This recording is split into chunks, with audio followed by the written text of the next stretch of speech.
So we have some breaking news. Julian Castro has endorsed Elizabeth Warren for the 2020 Democratic presidential nomination. Castro himself dropped out just a few days ago. He was struggling with fundraising and polling. He wasn't getting in debates. Some people have suggested that because the early states, especially Iowa and New Hampshire, are overwhelmingly white, it sort of made it harder for Castro to get any momentum. But for whatever reason, he has dropped out and has endorsed Elizabeth Warren. This endorsement makes a lot of sense from my perspective.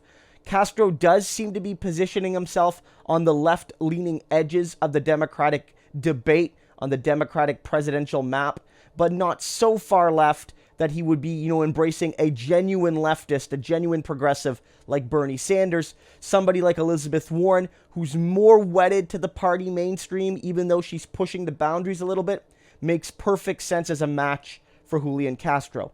Does this endorsement matter? Certainly it's a feather in the cap for Warren. It's going to help her at least somewhat. It's certainly not going to hurt her. Many people look at Castro positively, even if they weren't ready to support him for president this time. He does have some support, although it's very, very minor. And his support is coalesced around non-white demographics, which is something that Warren has struggled with. So it could help Warren in later states as those demographics play a bigger role in those primaries and caucuses. So it could very much help Warren. I think that this endorsement is a notch in her belt to try to build a more diverse, progressive, campaign, a more diverse and progressive demographic base. So certainly this will be a good narrative booster. The question is, will it matter all that much? Castro's support was again really small. The reason he wasn't in the debates was because his support was really small. And because of that, you think even if he brought 100%, the entirety of his support, all to Warren, would it make a difference? It might not even close the gap between Warren and Sanders, let alone Warren and Biden. So there's a real sense from my perspective that in terms of the ability to win this thing, I don't know if the endorsement itself, in terms of bringing over supporters, matters. It might matter more in the signal that Elizabeth Warren can grow support among non-white demographics. And if that's the case, that could help her grow not just with Castro supporters, but with people who liked Castro but were backing one of the other big candidates.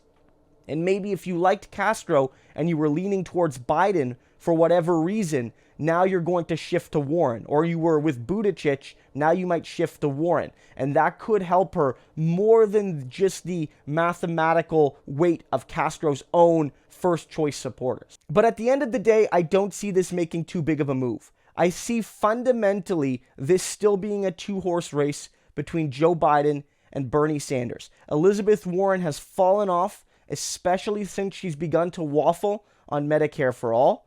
And I think fundamentally, until she addresses that issue, and I don't know if she has time anymore, she has lost a lot of progressive energy.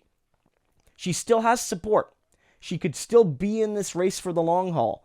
But I see Bernie Sanders with his enthusiasm and Joe Biden with the fundamental belief, fair or not, accurate or not, that he's the one to beat Trump as the two fundamental challengers going into the actual voting. And I don't think Julian Castro's endorsement, even though it's a positive, will get Elizabeth Warren back into that two-horse race to make it a three-horse race.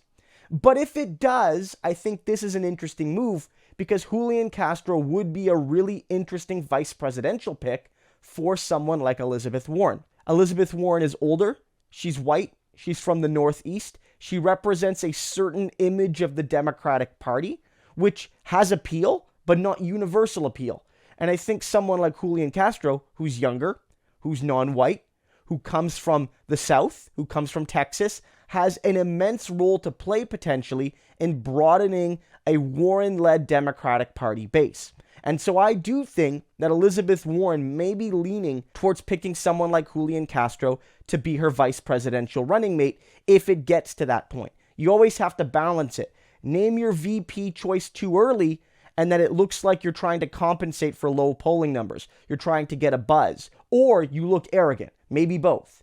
Name it too late, you lose that impact. I think Elizabeth Warren, if she does find herself in a more competitive position later on in the process, may well pick Julian Castro to be her VP. But again, despite the fact that Castro's endorsement is a positive sign for Warren, and despite the fact that it helps shore up some of her weaknesses, I do not see this as the kind of endorsement that will move the dial in any significant way.